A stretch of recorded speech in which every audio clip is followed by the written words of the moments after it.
Welcome to Perspectives from HSBC. Thanks for joining us. And now, on to today's show. Hello, I'm Zoë Knight. I'm the Global Head of Sustainability Research and Integration at HSBC Global Research. And I'm joined today by Sir Danny Alexander, the CEO of our HSBC Infrastructure, Finance and Sustainability team, and Eric Francia, the CEO and President of US Incorporation. So today we're going to cover several topics around the opportunities and risks relating to sustainable infrastructure. So I'm going to kick off with a question to you, Danny, which is really, what is the role of sustainable infrastructure and what is the opportunity in this space? Well, firstly, Zoe, thanks for having me for this podcast. Sustainable infrastructure is a huge opportunity. If you think about the needs in the world towards the net zero transition, we're talking about trillions of dollars per year, maybe $5 trillion per year globally by 2030. And that's across a range of sectors, mainly energy related, clean energy, power grids and distribution systems, energy storage, but also green transportation, electric vehicles, across the range of areas. When you look at the analysis of the net zero transition, actually about 80 to 90% of the investment needed worldwide to achieve net zero by 2050 is infrastructure of one kind or another. And then, of course, there are other drivers. You look at the digital transformation, investment in data centers, and the power needs there. So rather than global electricity consumption growing steadily, we're seeing a much faster increase driven by technology, driven by needs of development, especially in the developing world. And so sustainable infrastructure will help us to make sure that the power that's generated to meet those needs is clean, it's sustainable, and increasingly it's the cheapest form of power generation around as well. Well, that's certainly a massive opportunity in the trillions. Eric, are there any other benefits that we see as well as the pure investment potential? Well, to state the obvious, the multiplier effect of those trillions of dollars. In the case of the Philippines, our home market, the Department of Energy estimates that the country would need around $500 billion orders of magnitude in the next 2 decades to enable a successful energy transition. And you could imagine that's already the size of the banking assets today. Gosh. Right. So it just goes to show that we need to tap international funding as well over time. So, but apart from the obvious economic multiplier impact, which is quite significant, I think the job creation is also significant. Those green jobs, there's estimates out there that put it at around more than 30 jobs created per megawatt. And we're talking about a few thousand megawatts per year that we need in a country like Philippines. But, we span across the region as well. Our company, ASEN, is also in Vietnam, Laos, Indonesia, Australia, India. So, and again, we typically build around 1,000 megawatts per year. We're now at 7,000 megawatts and counting. So you can imagine the job impact as well. So it goes beyond just providing clean electricity, goes beyond the multiplier effect, but also goes deep into the community and the social impact. I think this point you're touching on about the people impact is a really important one. One of the pieces of work that we're doing at HSBC is looking at how the net zero transition will be delivered and the value disruption linked to this. And without bringing people along, it's really difficult to make the transition at the speed that is necessary to help us with our climate goals. So it's really useful to hear you talk about that. Danny, is there another way of thinking about how we finance the transition? I mean, so far companies have been sort of setting targets for financing. How is this financing metric evolving into thinking about the old fossil to new clean funding requirements? One of the ideas that's emerging is about the ratio between your clean investments and investment in other older energy sectors, and that ratio measures, in a sense, how much you're doing in the new sectors that are emerging, and so I think has the effect of incentivizing more financing, right? for HSBC Infrastructure Finance, the business that I lead, we have plans to substantially increase our investment in infrastructure, and especially investment in infrastructure related to the net zero transition, renewable energy, storage, EVs, also some of the emerging sectors. So I think it's another benefit of this transition, that it's also incentivizing innovation. And I think it's encouraging the speed of innovation and the speed by which new innovations are brought to maturity and then scaled across the market to be much faster. And so I think that financial institutions like HSBC, we have a strong commitment in this space, but in a sense, we need to really now step up our efforts to see this as a crucial commercial opportunity, as well as one that's around kind of policy commitments and measurements. That makes a lot of sense, because we know that the volume of capital requirement is huge, and we've known about the climate problem and what to do about the climate problem for a long time, but we're just not moving at the pace that's required. So what really are the risks in terms of project delivery, and what sort of barriers have you seen in this space, Eric, in terms of the practicalities of how ASIN is working? Well, there's quite a few, right? Number one is the policy. It really differs by market, by region, and so forth. But at the broader level, policies emanating from the United States, just to make it very current, do have some impact. Not a great deal, but elevated interest rates do create some headwinds for the rollout of renewables, given that 90% of the levelized cost of electricity of renewables is really capex related, right? Because it's zero fuel. So mostly it's capex and a little bit of opex. So we're very sensitive to the cost of capital and the sort of liquidity of the financial markets. There's also infrastructure, or the lack thereof, right? This energy transition is very demanding in terms of upgrading our grid infrastructure that Danny mentioned earlier. And it's not easy, right? You've got right-of-way issues.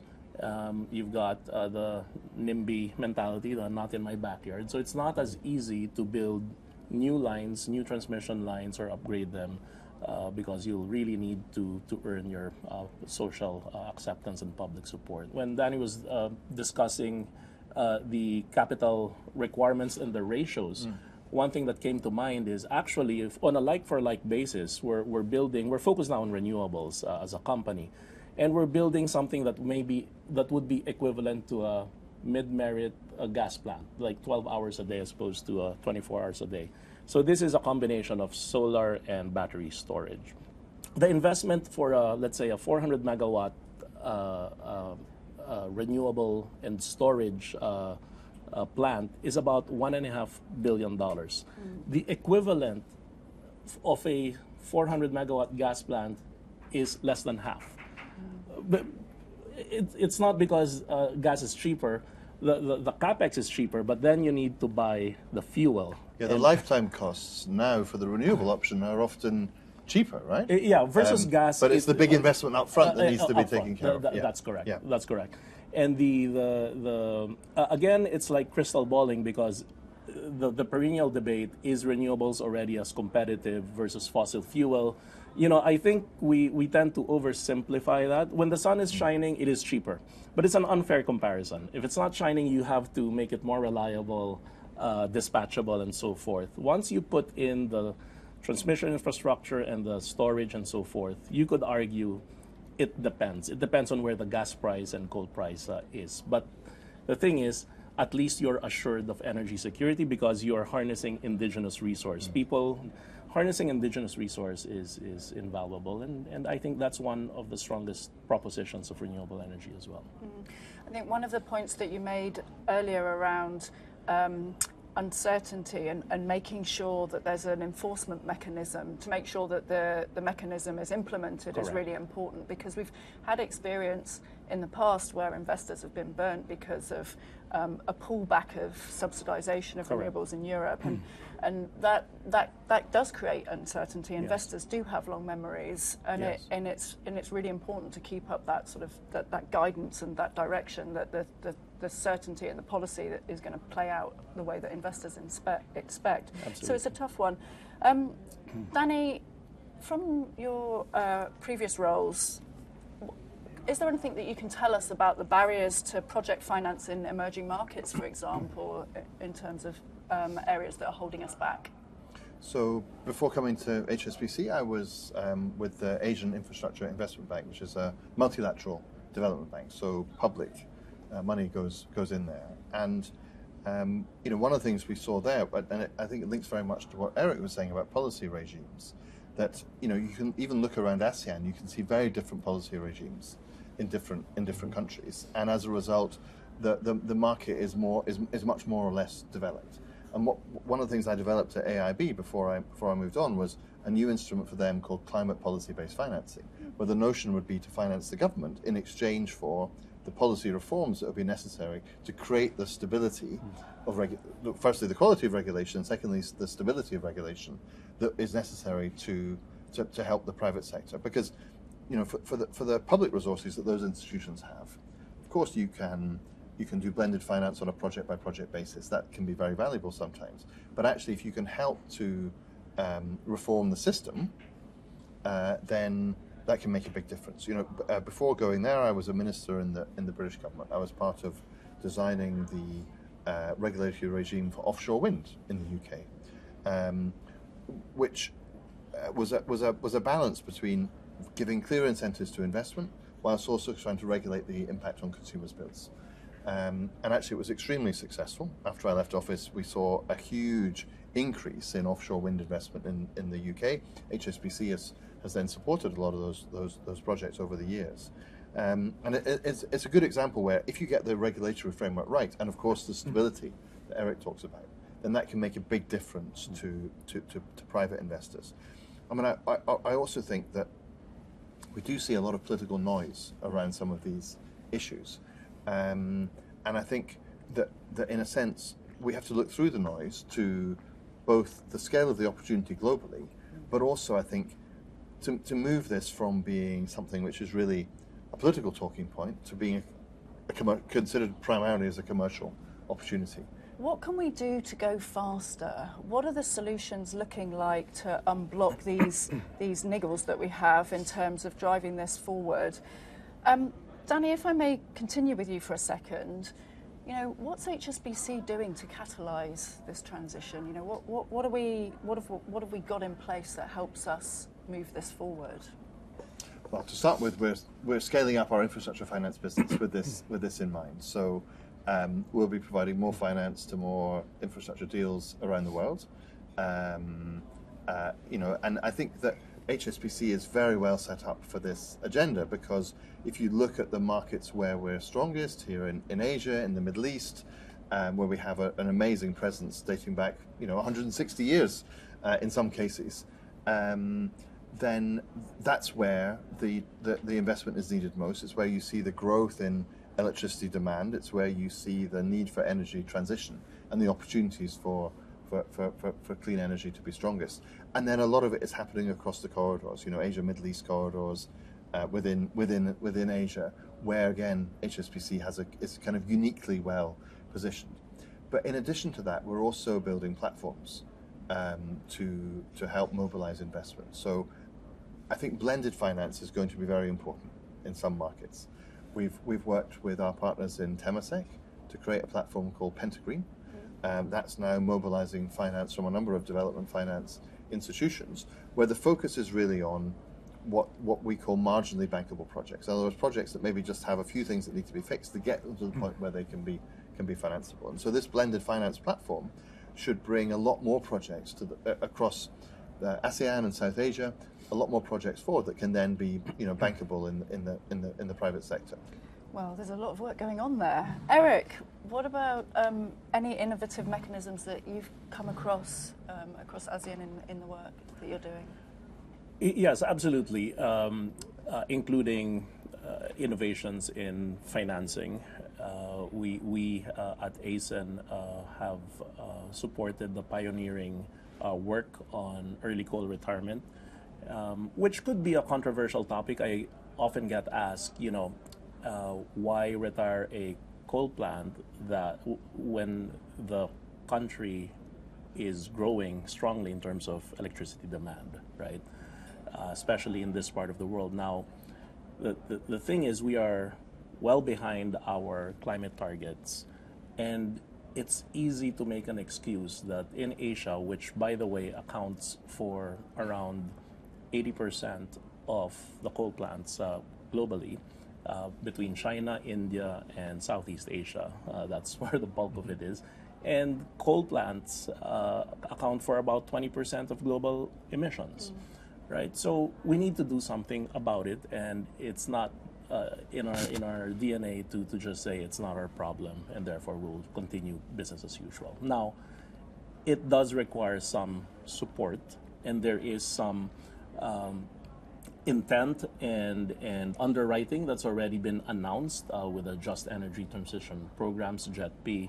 The ADB, Asian Development Bank, pioneered, pushed for the concept of energy transition mechanism as an innovative mechanism that entails the leveraging of low-cost, purpose-driven financing to enable the buyout of coal plants with a purpose of shutting down coal plants earlier than their technical life.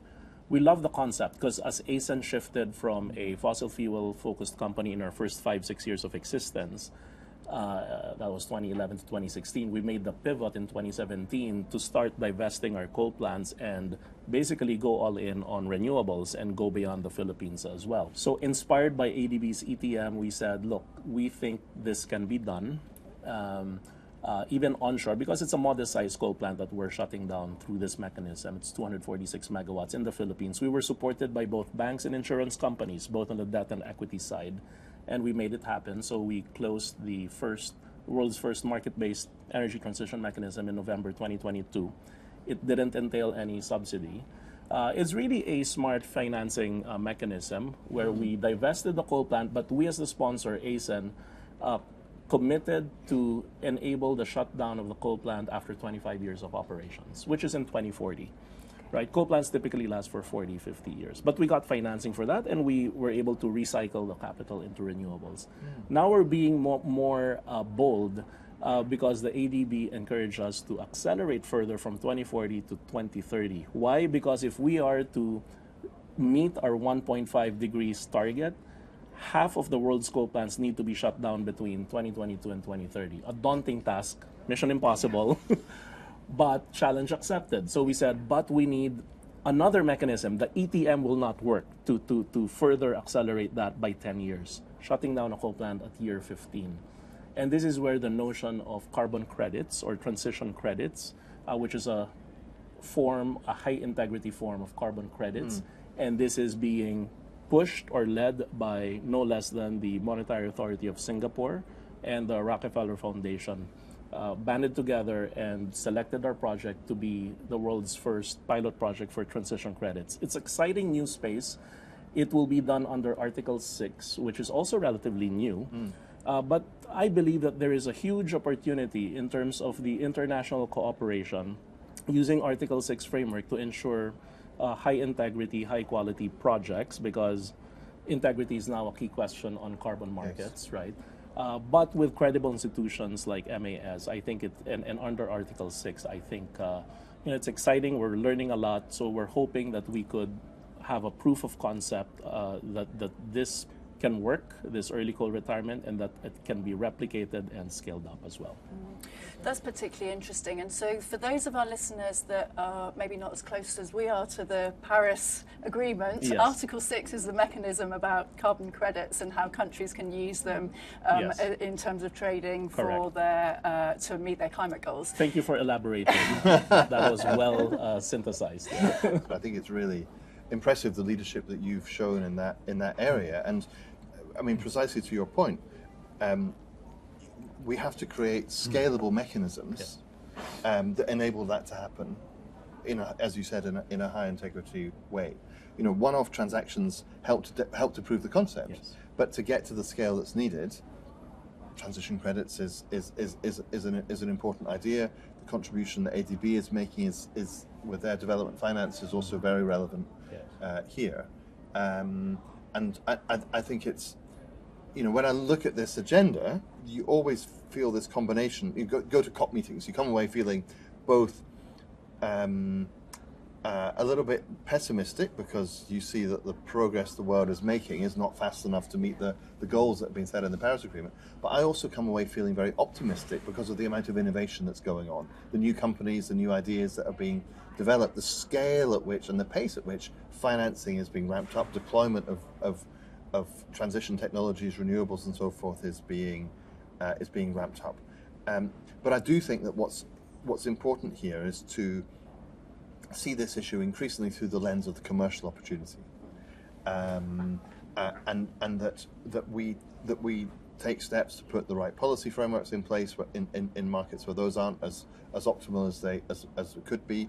We work much more effectively across public and private sectors where blended finance is needed, and that we understand better the real risks of these projects, but also the risks of not doing anything. And I think that way we can really see the commercial finance scaling up. I think one of the areas where innovation is needed, and this is a focus for us at HSBC, is about increasing the velocity of circulation of our capital. You know, there are large pools of capital out there that want to hold infrastructure assets, performing assets for the long term. And so what we need to do with our capital is support the creation of new assets, lend through the construction period and so forth, but then distribute those assets to other partners. And that's an issue not just for HSBC, I think it's an issue for the whole transition. You know, the faster capital can circulate back to the next project, and those assets can be handed on to people who want to be stewards of them for the long term, the better. And that's something that we're working on, international institutions are working on, and I believe it's a critical part of the solution to this problem. That's a very interesting way of thinking about the speed of capital circulation. Eric, what does success look like for you in the next 5 years and the company? I think from our point of view, Zoe, it's about staying the course and continue to do what we all do best. It's so easy to get lost these days with all the noise, and I think it's critical that we separate the noise from the fundamentals. The fundamental truth in my book is that the energy transition is an underlying mega trend, sustainable trend. It's irreversible. So I think bottom line is there has to be companies that should remain steadfast. Maybe we finesse the trajectory, be more realistic, but to me what's important is we talk less and we do more at the end of the day. That's an incredibly good note to end on. So I'd just like to say a heartfelt thank you to both of you for joining us here today, and I look forward to seeing what happens in the future. Thank you for joining us for this episode of Perspectives. Make sure you're subscribed to HSBC Global Viewpoint to stay connected